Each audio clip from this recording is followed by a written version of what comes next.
experienced. But anyway, yeah, I mean, listen, people in my community, you might get mad at me, but we have a lot of self-reflecting to do.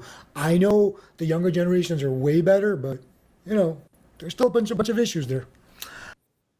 We're not black. How about that? We're not black, nigga. We're Indian.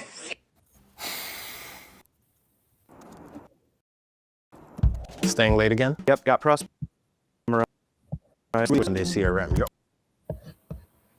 See, the multiplicity of difference throughout the diaspora is something that is beautiful. There are individuals that is Indian that's in the diaspora, it's people that's Hebrew in the diaspora. But when you make a sweeping claim to say that we are not black, we are all in fact Indian, this right here shows me that you getting your butt beat down by the differences between race, ethnicity, and nationality. And you might just be lost in the sauce of coloniality with the way that you push this indigenous erasure.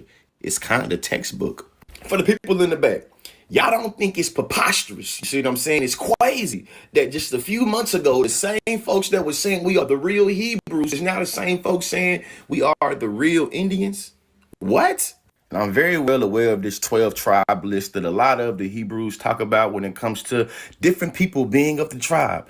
But I disagree with that as well. Think of it. In this list right here, what's the difference between Benjamin, a West Indian black, and a Dominican or a Cuban or a Puerto Rican? What's the difference? Or what's the difference between Gad, a Native American Indian, and a Reuben, a Seminole Indian? Ain't both of them Native Americans? Ain't both of them in the continent of North America? See, it's a lot of Captain folks rap. Most communities are anti-black. And you also see these things in Latino and East Asian communities. But why? Well, there's the stereotypes and the narratives, but it's also systemic. I've seen second-gen South Asian immigrants co-opting and adopting black culture. The slang, the music, the everything. But then you ask these fuckers who they voted for, they'll say Trump or shit. They'll be like, oh, I'm not really into politics. They want all the glitz, glamour stuff.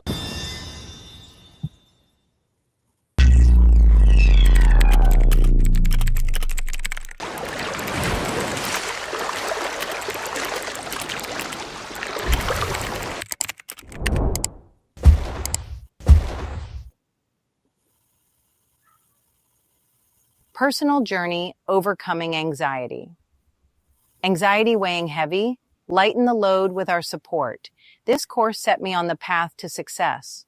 Don't wait. Begin your journey today.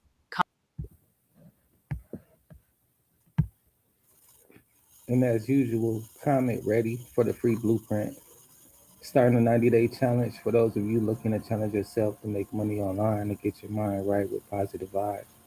Join my community, exclusive community of like-minded individuals who are all about positivity. I'm team member Aaron Glenn, also an advocate for mental health awareness as well. Success to me is 90% mindset, 10% skills. The mindset that it takes to keep going when times are tough.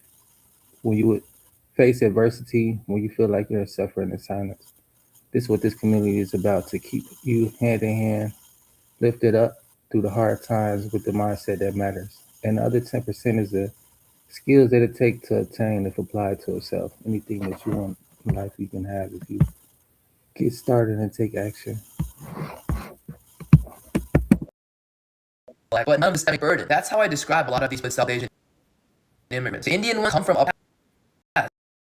They're used to being the oppressors, not the other way around. POC solidarity is a myth. As fucked as it is, a lot of Asian immigrants still cite the model minority myth as if it's not a propaganda tool. They want to be separate, but I think enough of us realize this and see a world where we can all slide for each other. Because armed, masked, under-trained ICE agents, door to door, ordering people to point out where their neighbors of color live. They're pulling over people indiscriminately, including U.S. citizens, and demanding to see their papers. And at grocery stores, bus stops, even at our schools. They're breaking windows, dragging pregnant women down the street, just plain grabbing Minnesotans and shoving them into unmarked vans. Kidnapping innocent people with no warning and no... I know I had a while to ask this of the Indian influencers on here. Hell, let's run it to all South Asian influencers. The Pakistanis, the Bangladeshis, the Sri Lankans, the Nepalis, anyone on here who has more than a number out of hat, 20,000 followers. I need you to say something. I understand the crazy, bitchy, brown canary in the coal mine. Okay, I understand that has become my role here, and I'm not saying be me, okay? I get across. Now, was I right about everything? Yeah, try to warn you all? Yes. We're here, okay? I need you guys to say something. And I understand it can feel scary. I understand that it feels like it's not brand safe. And you're right. You're right about that. And I understand you feel like we as a community have gotten to a point where we're finally seeing some traction as popular influencers in space, okay? In beauty, in lifestyle. I get it. I do. And it might not feel fair that white influencers aren't held to this standard. But what I promise you is that even though white people are now being shot in the streets, ICE is not going to be banging down their door. They will be banging down yours, your parents. I promise you that. They do not care. They do not care. And the fact that you have more than they do actually infuriates them. It makes things for us. And I know some of you revert to, well, there's Indians in the admin. This Punjabi chick is the reason that when your father shot in the middle of the street, nobody will prosecute. I promise you, these are not your friends, and they will be hung out to dry the minute those tokens need to be spent. I need you to say something. It doesn't need to be all of your content. It shouldn't be all of your content. Joy is also an act of resistance. I would love to talk about champagne and caviar. I would love to go back to making ridiculous pastas and showing off a Revolve haul. I would love that. But let's get through this together first, okay? But putting head, burying it completely and just hoping this will pass, if you have any knowledge of history, I promise you it's not an effective strategy. And the thing is, as scary as it may feel to stand for something now, to stand up for yourself, for your family, for other communities of color, I promise you there will be a day after all of this, and it will benefit you to have stood on the right side of history. I absolutely swear it. The only caveat here is if you are on a visa, keep your mouth shut. Okay? If you are not an American citizen, you are free to keep your mouth shut. But if you were born here, it's on you unless you agree. That's a whole separate problem. If you've built a platform on here, you've already shown that your voice has power. So use it. Use it for something when people ask you, were you there? What did you do? You can say, I did a little more than get ready with me. Do you know what we call black people? We call them kala. It means black, not in a good way. If someone in your family is dark skinned, we clown them. We call them kallu. Look at kallu. It's up to us to make the change. Right-wing Indian Americans sitting in your model minority island in an ocean of racism with your colorism, your anti-blackness, your belief that Latinos who are being persecuted by ICE wouldn't have a problem if they just followed the law. All of these repellent opinions, your tech visas, your delayed green cards. How long do you think all of this privilege is going to protect you?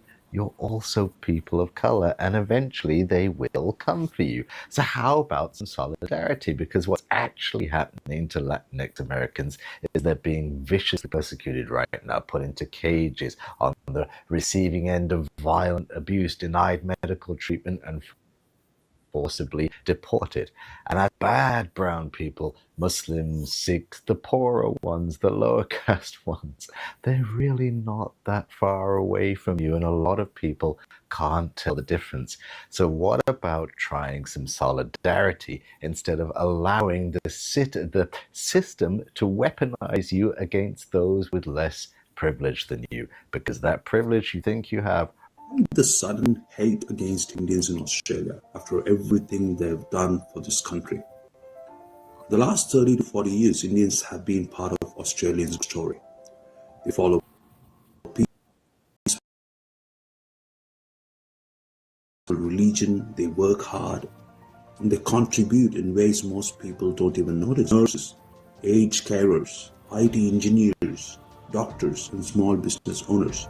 And the fact is, most people came into this country as international students paying their own fees or on skilled visas, not as refugees.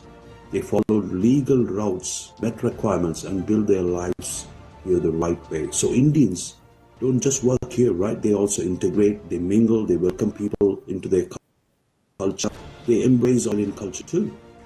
So they have done this without riots, without violence, just hard work, respect, and dedication. So why this much hate? I honestly believe it is because Indians are an easy, soft target. They don't fight back. They just carry on with their business, keep building and contributing.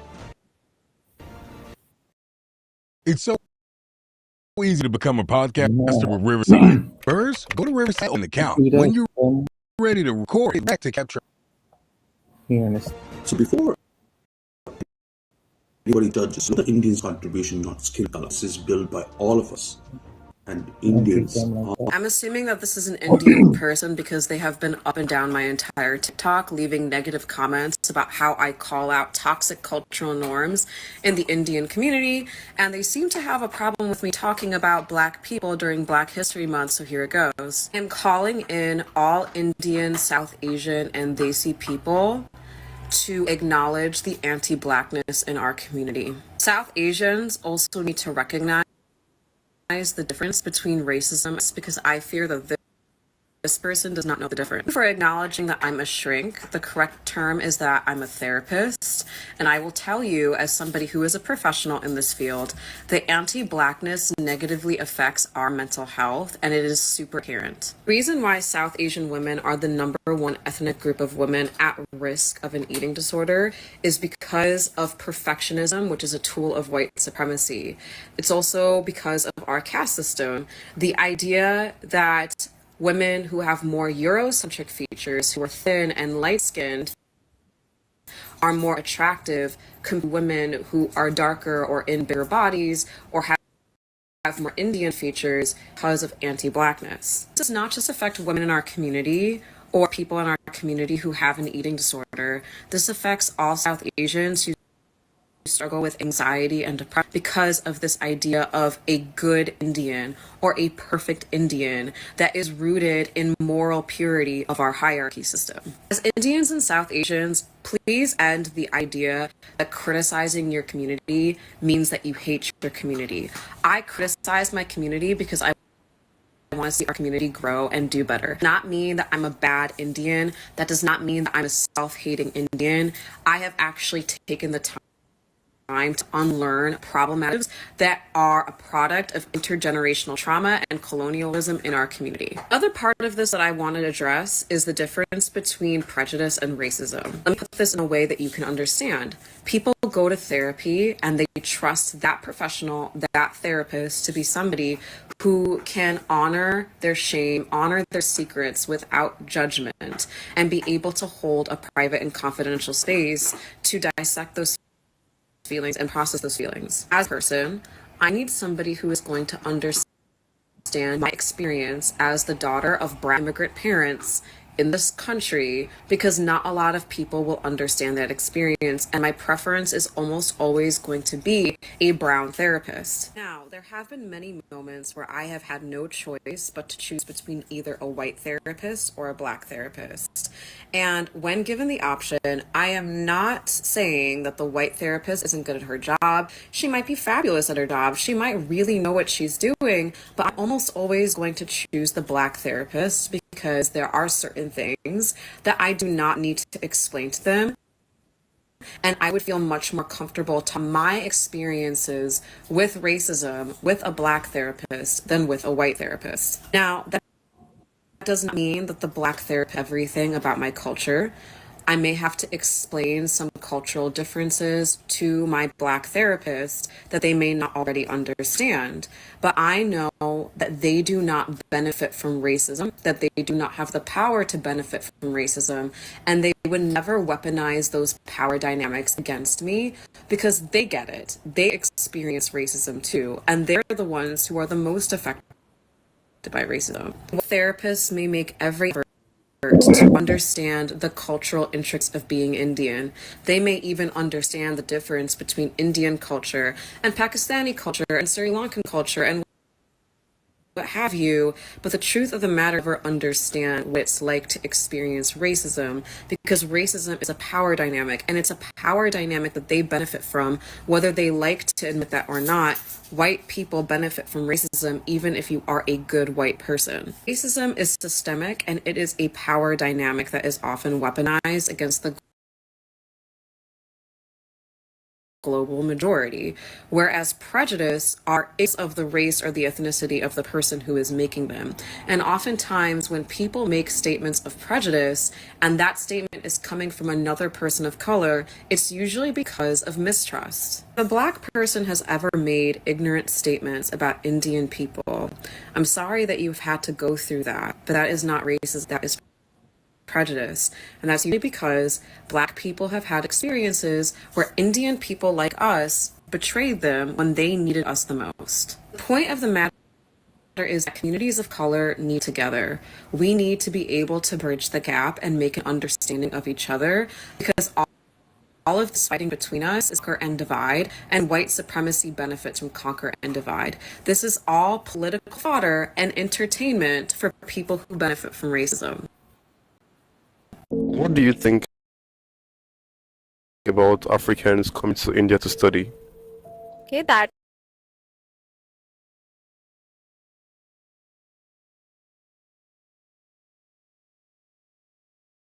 we are capable of having you all to study here. We are happy to welcome you all and help you study. Today, and I seen a video of an Indian woman getting into an argument with a Black woman, and the Indian woman just kept calling her the hard R for the entire video. And after I watched it, I was thinking like, bro, I have never even seen or thought.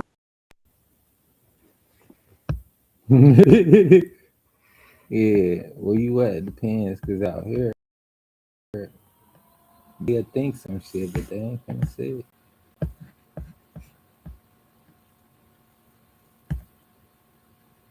You can tell, though. But it's wild, man.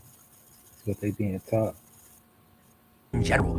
And after watching that video, that shit fucking opened my mind, bro. I got a third eye open now. Cause like, if a white person said it, I'm not surprised, like, if they were racist. But Indian people being racist sometimes, that shit, that's... Does racism exist? Depends what you mean. Do you believe racism exists? Depends what you mean.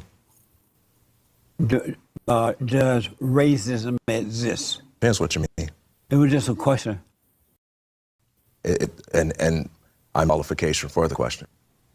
So you believe racism exists or not? It depends. On what? What do you mean by racism? It depends on what? It depends on how you're using the word racism. Well, I'm just asking the question.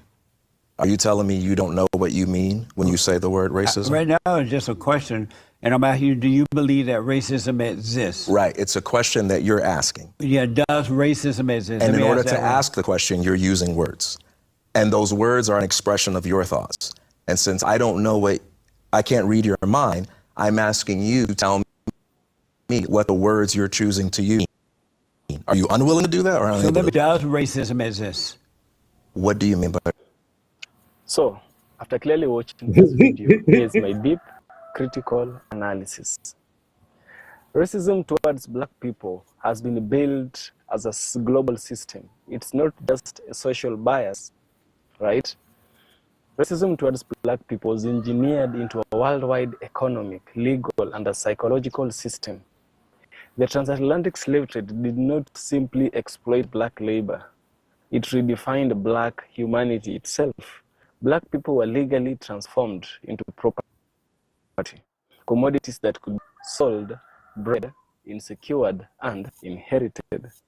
This required the invention of an ideology that declared Blackness synonymous with inferiority, savagery, and disposability.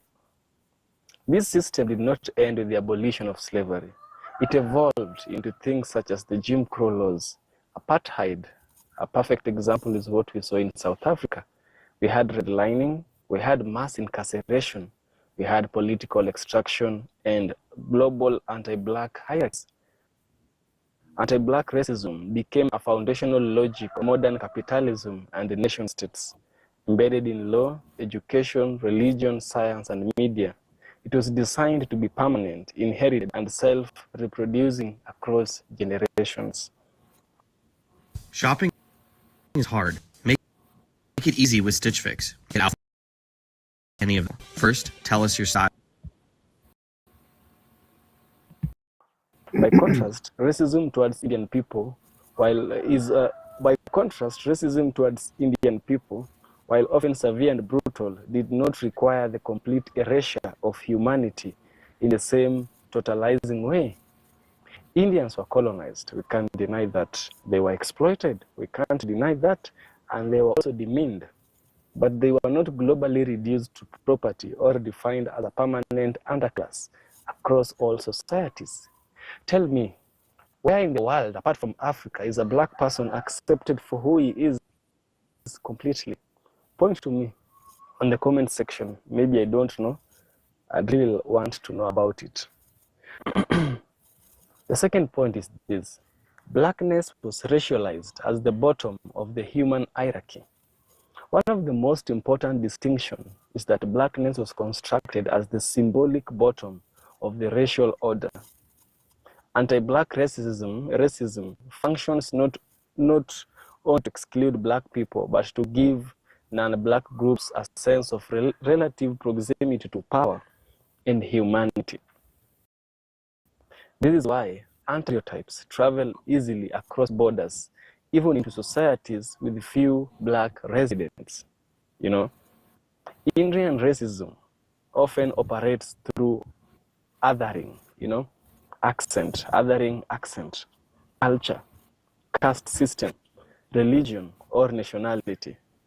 Anti-Indian racism tends to frame Indians as foreign, clean people, backward people, or people who cannot be assimilated. These are harmful stereotypes, but they do not typically position human in the same absolute way that blackness has been constructed. Here is something you need to note. Indians can and often do. They move within racial hierarchies depending on class, education, nationality, or proximity to whiteness. Black people, however, are frequently racialized as black regardless of culture, wealth, nationality, or behavior. An educated black person and a poor black person are still read first as black. This racial fixity is a unique feature of anti-black racism, So there is a clear difference between racism of the black people and the racism of the of the Indian people. They are not similar. Anti-black racism targets the body itself. That's the third point. You see, racism against black people is deeply biological and bodily. Skin color, hair texture, which are treated as a sign of danger, criminality, or inferiority. This is why black children are always adultified. Black men are perceived as threats, and black women's bodies are hypersexualized or dehumanized. Racism against Indian people more often focuses on culture, hygiene stereotypes, religion, food, accent, or caste markers. You see? When the body is involved, it is not usually treated as inherently criminal or disposable. The distinction matters because bodily racism translates into state violence, policing, surveillance, incarceration, and extrajudicial killings, disproportionately targeting black bodies across the globe. The fourth point is the relationship of the state is different. Anti-black is often enforced by the state itself. Laws, policing systems, immigration regimes, and welfare policies have historically been designed to control, contain, or to punish black populations. The state does not merely tolerate anti-black, frequently organizes and legitimizes it. Indian people, especially in the post-colonial era, have nation states, political power, and global diasporic influence that can push back against racist treatment. India itself, despite internal inequalities, it is a geopolitical actor.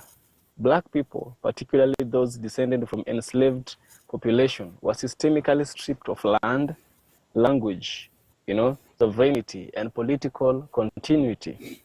This makes resistance structurally more difficult, right? The fifth point is anti-black racism is inescapable, and you inherit it. That's anti-black racism is inescapable, and perhaps the most critical difference is that anti-black racism is inherited and inescapable. A black person is born in a world where blackness already carries meaning before they speak, act, or choose. It is a racial identity assigned at birth and treated as destiny. Identity, while racialized in many contexts, can shift depending on geography, class, profession, or assimilation.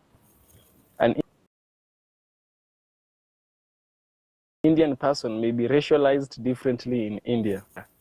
Blackness remains consistently marked and stigmatized across contexts, To bring a conclusion to this, racism towards Indian people is real, harmful, and deserving of serious attention. That's very true. But racism towards black people is different in kind, not foundational system. It is a foundational system, that shaped the modern world, constructed blackness as the permanent opposite of humanity, and continues to operate through institutions, culture, and violence. And to acknowledge this difference is not to deny others' experiences of racism, but to tell the truth, the deepest price for it. As the proverb goes, the depth of the wound matters, and the wound inflicted on black people were carved into the very architecture of the world we live in today.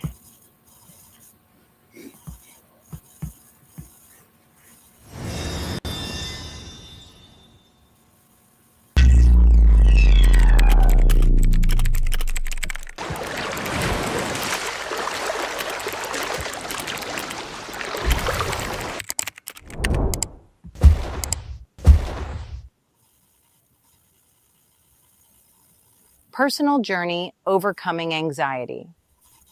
Anxiety weighing heavy? Lighten the load with our support. This course set me on the path to success. Don't wait. Begin your journey today.